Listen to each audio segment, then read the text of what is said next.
Hi, it's Aude, your INFJ lawyer, and welcome back to my channel where we talk about personal development and everything related to an independent and meaningful life. The World Health Organization tells us that depression is now the leading cause of disability globally after cancer or heart disease. And at the time of quickly evolving technology, political complexity, information overload, and unprecedented economic changes, people develop more and more automatic or conditioned responses to their emotional states, what I called a programming. And in this video, I would like to share with you how emotional courage can help you beat depression and is probably the best way to a happy, self-connected and meaningful life. Because how we deal with our inner world drive everything, every aspect of how we love, how we parent, how we live. And before we dive into the subject, and if you want to receive more notification about this channel, please subscribe and hit the bell button. The conventional classification of emotions, good or bad, is quite outdated and not very useful. Emotions are information that cannot be conveyed by thoughts, and they're never, in essence, right or wrong, good or bad, reliable or fallible. And rigidity in the face of complexity is absolutely useless and even toxic. We do need emotional agility for true resilience and thriving. For those who have seen my previous video, you might know by now that I grew up with a narcissistic parent. And the family culture was very much dedicated to support one single point of view and, of course, constant denial of everything else. And very early on, I learned to numb my emotions, and for 30 years, I was completely confused about what I wanted and what I wished. And if I want to express it, I think that the closest connection to emotion was a deep and diffused feeling of anger that was actually overshadowing everything else, and which was, so to speak, a condensed mix of all other repressed emotions of fear, frustration, disappointment, powerlessness, you name it. And what happened is we easily brood on our feeling, going inside in circle in our head, stuck by the ever temptation of being right, make sense of what we're going through, or even embodying one of our identity, one of our aspect of the ego. For me, it was very much being the victim. And I guess it was the only way I could make sense of my childhood without, of course, realizing how disempowering this was. What we do is we bottling down emotions we see as negative or makes us vulnerable, and we allow ourselves to express only the legitimate ones, the ones we think are expected from us. When we do so, we judge ourselves for having negative emotions, such as sadness, grief, anger. Doesn't matter.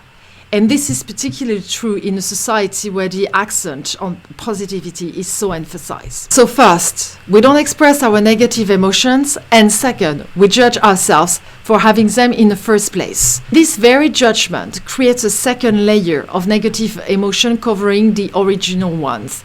This is the layer of shame and guilt. Shame on who we are and what we feel. Such shame often derives from a discrepancy between what we actually feel and what we think we should be feeling.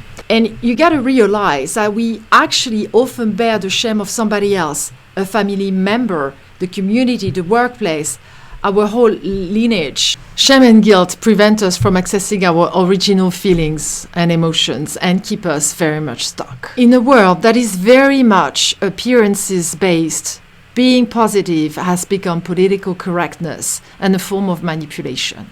Stop being so angry, don't be like that, you need to be positive, upbeat, and etc., etc. This tyranny of positivity and emotional expectations has cut us from a part of ourselves, what Carl Jung would call the shadow. No wonder why people want to feel complete by getting an amazing relationship that they desire, to access some form of social status, to feel better about themselves, have thousands of Instagram followers to get some form of validation or whatever.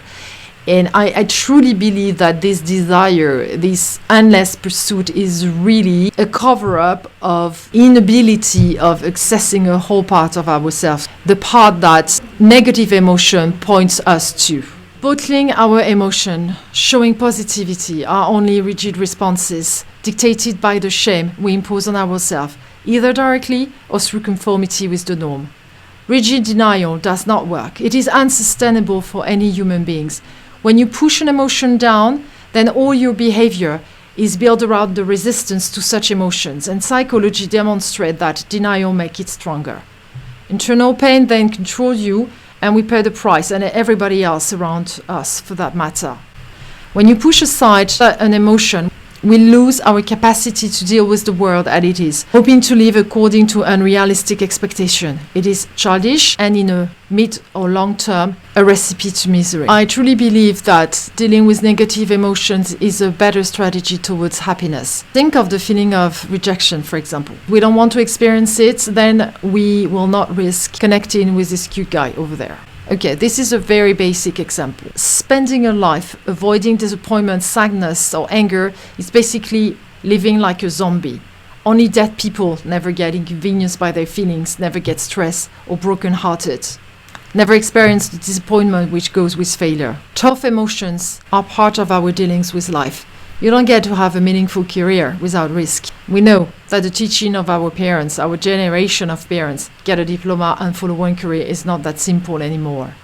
Nothing is really certain. So we need to embrace change and evolution if we want to follow the flow of life. Life is inseparable from its fragility, and we have more chance to arrive to whatever we want to go if we embrace the challenge rather than resist it. How do we get to embrace the full range of our emotions? So one of the important steps is to start letting go of what we should be experiencing or doing, and instead focus on what we are feeling.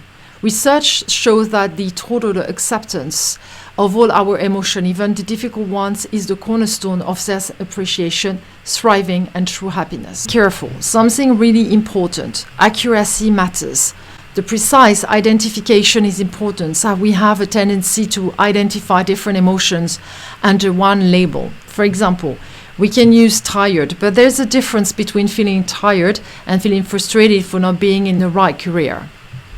The right label will point you to the right emotion and therefore its cause. And only when you can identify the problem and accept it, you can start taking actions to correct it. Our emotions are data about our values and whether our life is congruent with our deepest values or not. We all know that success in life is very different from one person to, but I do believe there is one general definition of success that can be applied to anybody. The success of life is living according to your values. And when we are open to the difficult emotion, then we are able to take steps which are values aligned.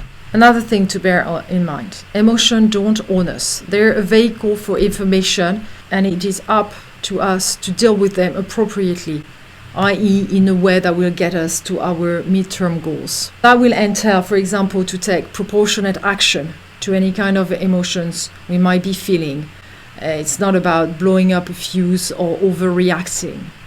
And second, I would say process them from the prefrontal cortex, meaning getting out from our monkey mind, from our knee-jerk reaction thought process, which means that you actually become the observer of your emotion and you process them in a way that will be productive, so to speak. But analyze the feeling for what it is.